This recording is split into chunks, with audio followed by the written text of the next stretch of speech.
Hello everyone, मैं हूं भूपेश पालीवाल।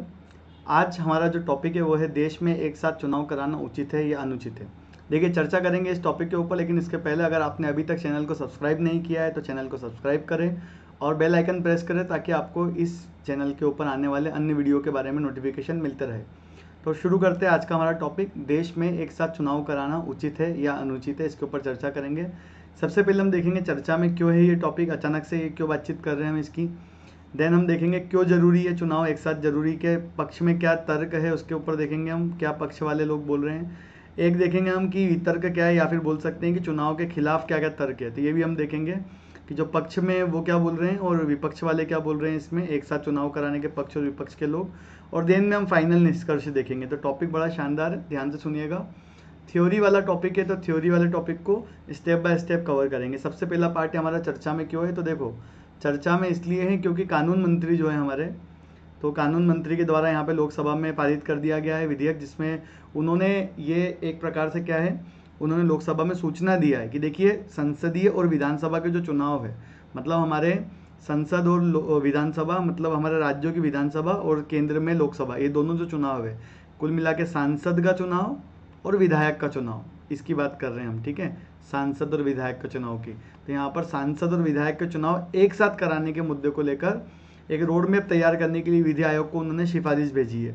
तो कुल मिलाकर जब उन्होंने ये सिफारिश भेजी है तो उसके बारे में इन्होंने संसद में लोकसभा को अवगत कराया कि देखिए हम ऐसे कुछ कार्य कर रहे हैं और भविष्य में हम एक साथ चुनाव कराने के मुद्दे पे काम करने वाले हैं। जब ये मुद्दा फिर से चर्चा में आया है तो इसलिए हम आज इसको डिस्कस कर रहे हैं। तो केंद्रीय सरकार चाह रही है कि भविष्य में हम एक साथ चुनाव कराने के मुद्दे पर काम करें, और इसीलिए उन्होंने एक रोड मैप भी तैयार किया है, एक प्रकार से एक योजना है कि भविष्य में हम कैसे इसे लागू कर सकते हैं।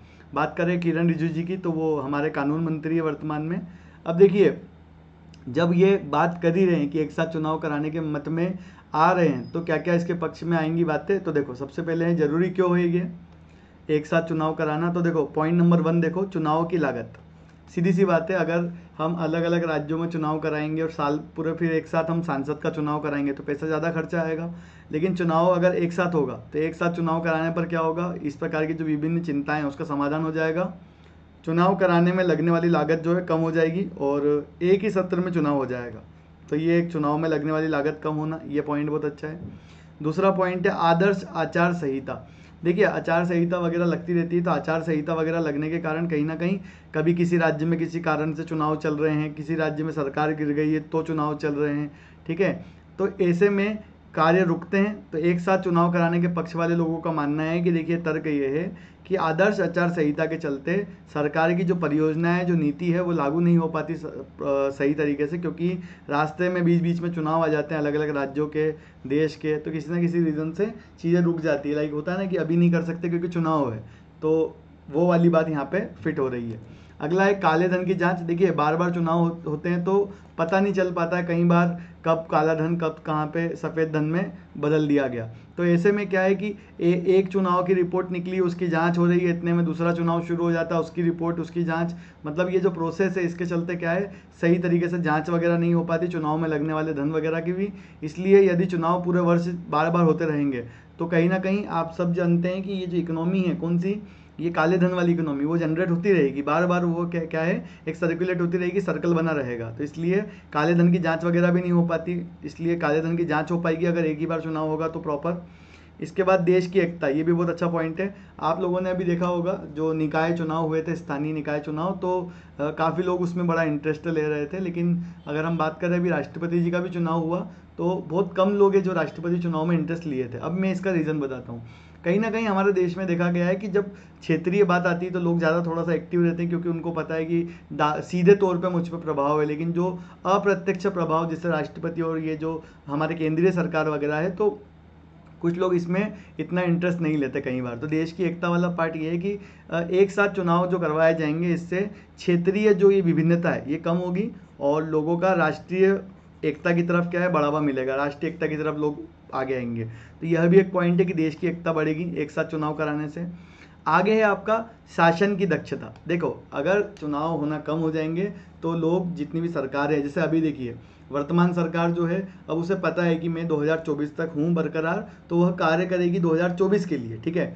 अब अगर सरकार को पता है कि 2 महीने बाद मेरा किसी जगह पे चुनाव है, ठीक है, 3 महीने बाद किसी जगह पे चुनाव है, उनको प्रमोशन का भी सोचना है, ठीक है, वहाँ पे किसको उतारना है पार्टी की तरफ से ये भी सोचना है, फिर उनकी पार्टी दल के अलग अलग मीटिंग्स वगैरह भी है। तो कहीं ना कहीं सरकार के काम करने के बीच में अलग अलग जगह पर होने वाले चुनाव भी उसको प्रभावित करेंगे। प्लस जो विपक्ष है जिसका कार्य है सरकार के कार्यों को देखरेख करते रहना और अपने बातों को सामने रखना, विपक्ष भी क्या है, उसे पता है कि मैं इस क्षेत्र में तो हार चुका हूँ, तो वो अगले किसी दूसरे क्षेत्र में जो जहाँ पे वो चुनाव जीत सकता है वो उसी के चुनाव की तैयारी करता रहेगा। इस हिसाब से कहीं ना कहीं क्या होगा, सरकारें जो है कार्य करने के बजाय हमेशा चुनाव की तैयारी करने में बिजी रह जाती है। तो इसलिए शासन दक्षता में कमी आती है बार बार चुनाव करने से। अगर हम एक ही बार में चुनाव कर देंगे तो इससे क्या होगा, जो बचे हुए 5 साल 4 साल है तो उसमें सरकारें और जो विपक्ष है दोनों ही कार्य की तरफ ध्यान देंगे। ये भी एक फैक्ट है। 7वां है हमारा सेवाओं के व्यवधान। ये बहुत अच्छा फैक्ट है, सब लोग ध्यान से देखना। सेवाओं का व्यवधान क्या है कि बार बार होने से क्या हो रहा है, बार बार होने से चुनाव सामान्य सार्वजनिक जीवन में बाधित होते हैं। कहीं ना कहीं सोशल हमारा जो पार्ट है वो भी प्रभावित होता है। जैसे एग्जाम्पल के लिए हमारे एग्ज़ाम्स, कई बार आपने देखा होगा एग्ज़ाम्स आना बंद हो जाते हैं चुनाव वगैरह के टाइम पे। तो ऐसी बहुत सारी चीज़ें हैं जो इससे प्रभावित होती है। तो ये एक पार्ट हो सकता है कि बार बार चुनाव कराने से सेवाओं में भी प्रॉब्लम आती है। सरकारी कर्मचारी बार बार छुट्टियां, बार बार चुनाव की ड्यूटियां, इसमें ही व्यस्त रहते हैं। स्कूल की शिक्षा प्रभावित होती है, सरकारी डिपार्टमेंट प्रभावित होते हैं, कानून व्यवस्था में लगने वाले इतना सारा धन जो है वो इसके अंदर चला जाता है। तो ये सारी चीज़ें हैं जो सुविधाओं के व्यवधान को बताती है। किसके लिए? चुनाव के लिए।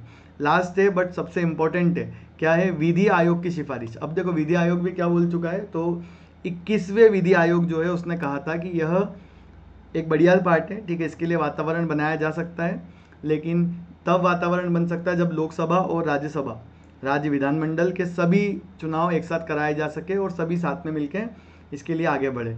देश को लगातार चुनावी मोड़ से निकालने के लिए ज़रूरी है और एक साथ चुनाव कराने का जो पार्ट है उसको इसके समाधान के रूप में देखा जा सकता है। ये 21वें विधि आयोग की सिफारिश है।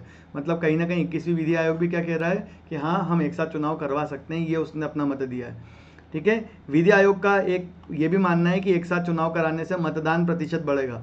लोग बार बार वोट देना नहीं चाहते छुट्टी लेकर, वो 5 साल में एक बार छुट्टी लेकर वोट देना पसंद करेंगे। तो ऐसा विधि आयोग का कहना है कि एक साथ चुनाव कराने से मतदान प्रतिशत को भी बढ़ावा मिलेगा, ठीक है। तो ये हमारे कुछ फैक्ट थे। अब एक साथ चुनाव कराने के पक्ष में तो हमने सारे फैक्ट देख लिए, अब एक साथ चुनाव के खिलाफ तर्क देखते हैं। ये बड़ा इंटरेस्टिंग रहेगा। इसके पहले तक हमें सारी चीज़ें ऐसी लग रही थी कहीं ना कहीं कि यार एक साथ चुनाव करवा ही दो क्योंकि अच्छी चीज़ है, ठीक है।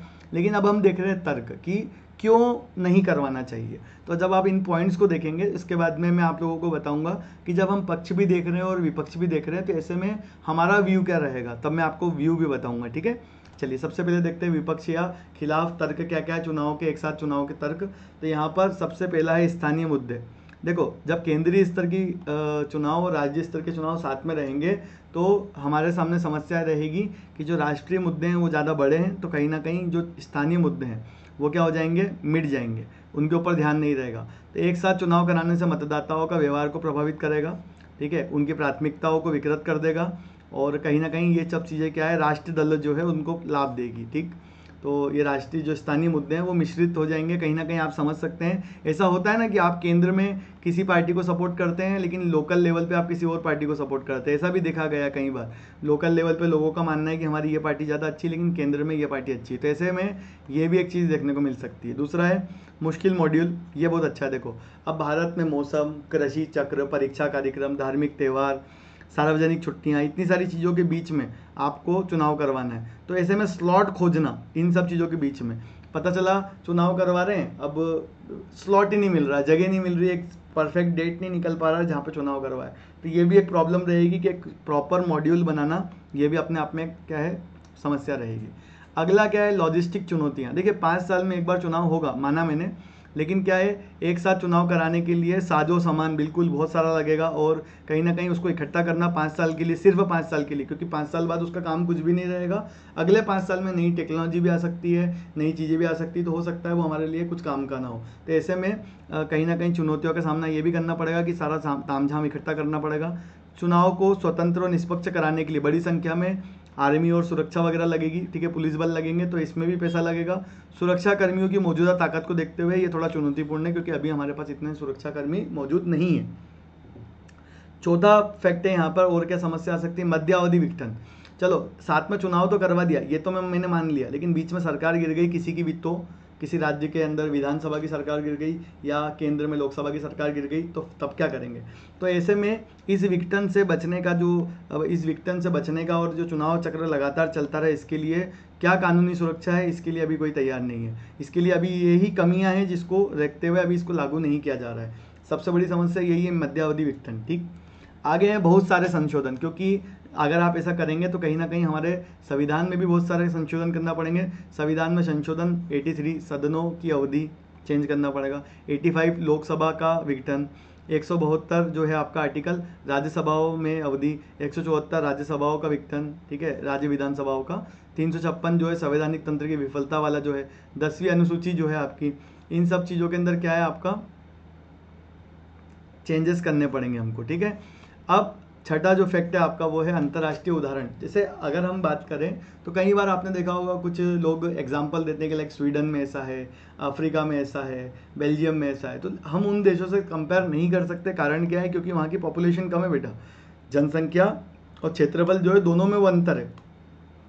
हमारा भारत जो है इनसे चुनाव के उसमें कंपेयर क्यों नहीं कर पाता है, क्योंकि इनके वहाँ एरिया अलग है, इनके वहाँ की जनसंख्या अलग है, जनता अलग है, तो वहाँ पे उनके इलेक्शन के एजेंडे या उनके इलेक्शन का जो स्ट्रक्चर है उसको हम अप्लाई नहीं कर सकते। हमें अपने देश को, अपनी परिस्थितियों को देखकर सोचना होगा, तो यह भी एक प्रॉब्लम है। बाद में 7वां पॉइंट है जो आजकल बहुत चल रहा है, ये शब्द याद रखना, ये आपके मेंस में काम आएगा, हॉर्स ट्रेडिंग। हॉर्स ट्रेडिंग मतलब क्या हुआ हिंदी में, घोड़े का खरीदना बेचना। ठीक है, हॉर्स ट्रेडिंग कहाँ पर होता था आपको मैं बता दूं, जो पहले ये जो घोड़े की रेस होती है तो वहाँ पे जो जुए वगैरह चलते हैं तो वहाँ पे शब्द यूज़ होता है हॉर्स ट्रेडिंग, जिसमें वो कौन सा घोड़ा किसका है और वो कौन सा घोड़ा दौड़ेगा तेज, ये सब तय करते हैं। ठीक है, तो उसको हॉर्स ट्रेडिंग में ही काउंट किया जाता है, घोड़ों को खरीदना। अब आजकल क्या हो गया है कि आपने देखा होगा कि कई बार कुछ पार्टियां ऐसा करती है कि विधायक कहीं पर चले गए और फिर पूरी पार्टी को छोड़ दिया, फिर बाद में सरकार गिर गई, इस टाइप से। तो ये हॉर्स ट्रेडिंग को बढ़ावा दे रहा है। क्या अगर एक साथ चुनाव होगा तो हॉर्स ट्रेडिंग को बढ़ावा क्यों देगा, क्योंकि जो मजबूत सरकारें हैं या जो काफ़ी ज़्यादा मजबूत जो ग्रुप है वो क्या करेंगे, जो छोटे ग्रुप है उसमें से हॉर्स ट्रेडिंग को बढ़ावा देंगे, खरीद फरोख्त तो बढ़ेगा नेताओं का, और ऐसे में क्या है 10वीं अनुसूची जो बनाई गई थी वो और कमज़ोर हो जाएगी। ठीक है, तो इसलिए दल बदल विरोध जो है उसके खिलाफ है ये एक साथ चुनाव करवाना, ये एक समस्या है। हॉर्स ट्रेडिंग से आप क्या समझते हैं, तो ये क्वेश्चन बन सकता है, आप ध्यान देना। हॉर्स ट्रेडिंग का मतलब क्या बताया मैंने आपको,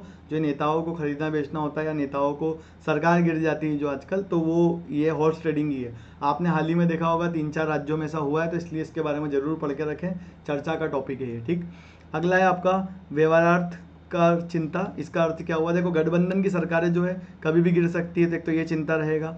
ठीक है, एक सहयोगी पीछे हट जाता है तो सरकार गिर जाएगी, तो ऐसे में राज्य सरकारों के अंदर भी चुनाव करवाना ही पड़ेगा। क्यों, क्योंकि आपने एक साथ चुनाव कराने का निर्णय लिया है। अगर आप राज्यों में चुनाव नहीं करवाएंगे कि चलो राज्यों में तो रहने देते हैं जितना टाइम बचा है, लेकिन जो भी केंद्र है उसमें करवा लेते हैं या फिर स्पेसिफिक राज्य में करवा लेते हैं, तो ऐसे में जो एक साथ चुनाव करने का कॉन्सेप्ट था वो तो खत्म हो गया, वापस से अलग अलग राज्यों में होने लग गया।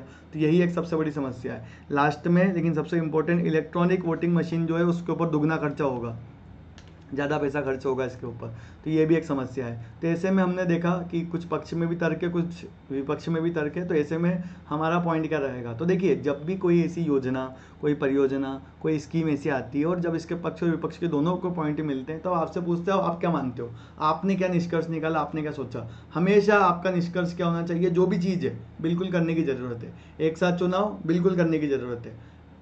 अब आपने कहा कि सर अगर आप इसको सपोर्ट कर रहे हो तो जितने भी इसके विपक्ष के पॉइंट है क्या उसे इग्नोर कर रहे हो, नहीं। हम बात कर रहे हैं यहाँ पे सॉल्यूशन की। सॉल्यूशन ये है कि जब भी कोई ऐसा क्वेश्चन आएगा जिसमें पक्ष और विपक्ष के पॉइंट आएंगे, तो आप हमेशा ध्यान देना पक्ष वाले पॉइंट है जिसके कारण वो चीज़ हमें करने की ज़रूरत है, विपक्ष का मतलब है कि उन पॉइंटों को कम करना है, उन समस्याओं को ख़त्म करना है, बस। जैसे इलेक्ट्रॉनिक वोटिंग मशीन में खर्च दुगना होगा, प्रयास करो कि ये खर्च ना आए, प्रयास करो कि ये चीज़ ना हो। हॉर्स ट्रेडिंग को बढ़ावा मिलेगा, ऐसा कुछ कानून बनाया जाए जिससे हॉर्स ट्रेडिंग ना हो। ठीक है, बहुत सारे संशोधन करने की आवश्यकता है, लेकिन कहीं ना कहीं एक ही बार में सारी चीज़ें क्लियर हो जाएगी। इससे अंतर्राष्ट्रीय उदाहरण उपयुक्त तो नहीं है, इसलिए हमें अपने देश की परिस्थिति के हिसाब से सोचने की ज़रूरत है।